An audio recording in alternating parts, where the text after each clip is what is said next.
Episode 4 contract के नियम और शर्तों पर चर्चा। शायद इसे लग रहा होगा कि मैं पागल हो गई हूँ, पर मुझे अब कोई फर्क नहीं पड़ता। सच कहूँ तो इस वक्त मैं खुद को खो चुकी हूँ। मैं उस आदमी से शादी करना चाहती हूँ जिसे मैं जानती भी नहीं, लेकिन उस बूढ़े मिस्टर भाटिया की पत्नी बनने से तो बेहतर है कि मैं कॉन्ट्रैक्ट मैरिज के लिए मान जाऊं। और शुक्र है, ये आदमी सुंदर भी है। 1 साल का कॉन्ट्रैक्ट मैरिज, किसे परवाह है? उसने मन में सोचा। आर्ची ने जय के प्रस्ताव को स्वीकार करने का फैसला किया। यह सिर्फ एक अनुबंध विवाह था, जिसमें कोई प्रेम या भावनात्मक संबंध नहीं था। सिर्फ कागज पर शादी, न खुद को कोई नुकसान और न ही किसी और को। हालांकि अब लगभग भोर हो चुकी थी, आर्ची और जय अभी भी तरोताजा दिख रहे थे।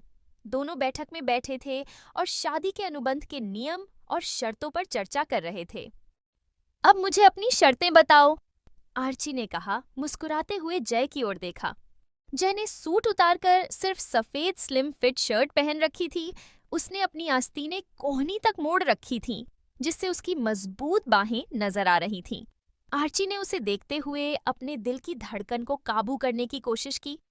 शांत हो जाओ आर्ची, यह आदमी बदसूरत है, उसने खुद से कहा, लेकिन फिर भी उसके जैसे सुंदर आदमी के प्रति आकर्षित न होना वाकई मुश्किल था। उसने अपना सिर हल्का सा हिलाया और बाहर काले आसमान की ओर देखा। जय को इस बात का अंदाजा नहीं था कि उसकी खूबसूरती से आर्ची प्रभावित हो रही थी। फिर जय की आकर्षक आवाज ने उसका ध्यान खींचा। मेरी 3 शर्तें हैं। पहली, यह कॉन्ट्रैक्ट केवल 1 साल के लिए मान्य होगा। 1 साल बाद हम तलाक ले लेंगे और तुम जो चाहो कर सकती हो। चिंता मत करो, तलाक के बाद तुम्हें पैसे और संपत्ति मिलेगी। आर्ची। वैसे भी आर्ची को पैसे की जरूरत नहीं थी, लेकिन अगर जय उसे देने पर जोर देता तो वह खुशी खुशी स्वीकार कर लेगी। दूसरी शर्त यह है कि हमारे बीच कोई रोमांस नहीं होगा। हम एक ही घर में रहेंगे, लेकिन अलग अलग कमरों में सोएंगे। हालांकि बाहर हमें पति पत्नी की तरह दिखना होगा, खासकर मेरे परिवार के सामने। आर्ची ने सिर हिलाया। उसे इस बात से कोई परेशानी नहीं थी।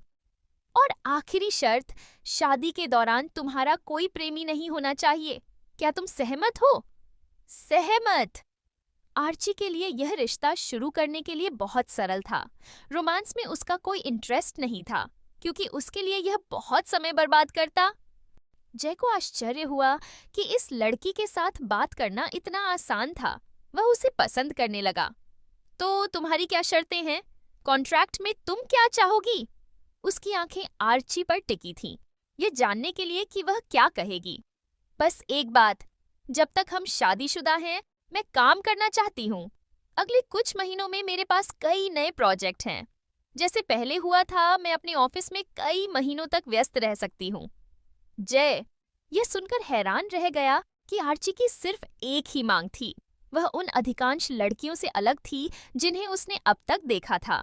बिल्कुल, तुम कर सकती हो, बस इतना ही। बस इतना ही।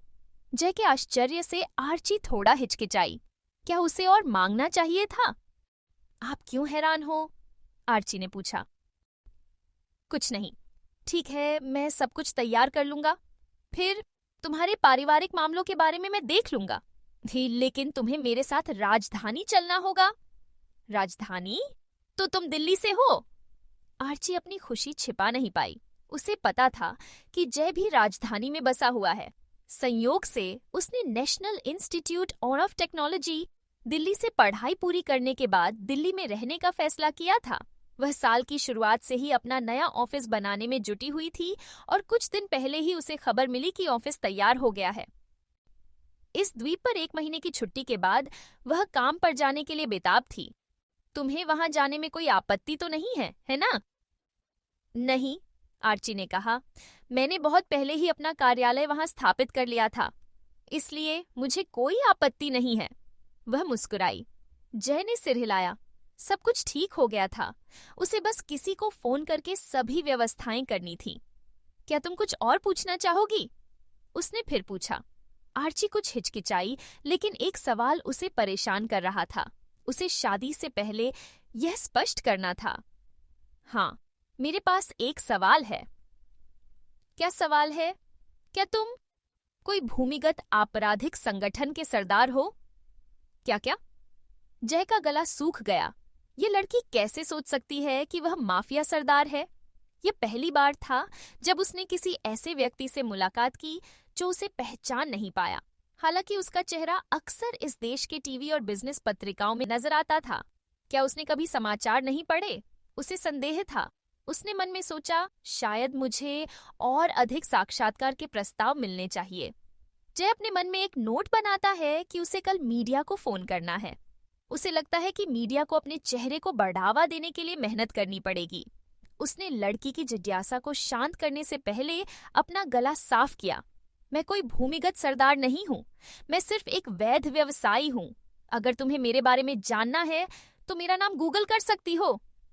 आर्ची खुद को डांटने लगी। हे भगवान, मूर्ख आर्ची, अब खुद को शर्मिंदा मत करो। उसने अपनी सबसे आकर्षक मुस्कान बिखेरी ताकि जय को उसकी गलती का एहसास हो सके। माफ कीजिए, उसने मुश्किल से कहा। जय के होंठों पर हल्की मुस्कान आई। उसकी आंखें अभी भी आर्ची पर थीं। मिस आर्ची, अब बहुत देर हो चुकी है, तुम्हें सोना चाहिए। लेकिन जब उसने देखा कि आर्ची ने अपना हाथ उठाया मानो वह उसे और बोलने से रोक रही हो, तो वह रुक गया। जय, मैं तुम्हें तुम्हारे नाम से बुला रही हूँ, लेकिन तुम मुझे मिस क्यों कहते हो? आर्ची ने हल्की मुस्कान के साथ कहा। क्या हमारे बीच सिर्फ 1 साल का अंतर नहीं है? इसलिए मिस लगाने की जरूरत नहीं है। मैं तुमसे उम्र में बड़ा हूँ। भगवान ने मुझे ऐसा चेहरा दिया है जो जवान दिखता है। तुम कितने साल के हो? क्या मैं तुम्हें बड़ा भाई कहूँ? उसे लगा कि उसे उसके नाम से बुलाना असभ्य होगा। वह सोच रही थी कि उनके बीच सिर्फ 1 साल का अंतर है। अगले महीने में 28 का हो जाऊंगा। बस 5 साल का अंतर, लेकिन वह बहुत सुंदर है। भगवान, तुम उस पर बहुत मेहरबान हो। आर्ची, मैं कल तुम्हें लेने के लिए किसी को भेजूंगा। वह तुम्हें घर ले जाएगा। तुम अपना सामान पैक कर लेना और अपने पिता के साथ अपने मतभेद सुलझा लेना। तुम्हें उनके व्यवसाय में हस्तक्षेप करने की जरूरत नहीं है। मैं उसकी देखभाल करूंगा। जय ने अपनी योजना बताई। आर्ची हैरान थी। यह आदमी बहुत सक्षम है। भले ही वे अभी अभी कॉन्ट्रैक्ट विवाह के लिए सहमत हुए थे, उसकी योजना बहुत व्यवस्थित थी। ऐसा लग रहा था जैसे उसने पहले से ही इसकी योजना बना रखी थी। ठीक है, अब मुझे जाना होगा, कल मिलते हैं, जय ने कहा और सोफे से उठकर दरवाजे की ओर बढ़ गया। आर्ची भी खड़ी हुई और उसे दरवाजे तक छोड़ने लगी। जय, हम शादी का पंजीकरण कब कराएंगे? उसने पूछा। वह रुका और उसकी ओर देखा। जब हम राजधानी पहुंचे, हम सीधे विवाह रजिस्ट्री कार्यालय जाएंगे। इसके बाद वह चला गया, आर्ची को वहां खड़ी छोड़कर। इतनी जल्दी? परसों वो उसकी पत्नी बन जाएगी। जय, रुको! आर्ची चौंक गई, क्योंकि वह पहले ही लिफ्ट में जा चुका था। उसने सिर झटक कर दरवाजा बंद कर दिया। इस वार्ड में अकेले रहने पर उसके दिल में फिर से दर्द हुआ। वह थकी हुई और उदास महसूस कर रही थी, साथ ही उसे उन घटनाओं की याद आ रही थी जो उसके साथ हुई थी। यह सबसे अच्छा निर्णय है, उसने सोचा। मुस्कुराते हुए बाथरूम की ओर बढ़ी और फिर सोने के लिए चली गई। उसे उस घिनौनी और बेशर्म महिला से लड़ाई के लिए एक अच्छी रात की नींद की जरूरत थी, जिसे वह पिछले कुछ वर्षों से मां कहती रही है।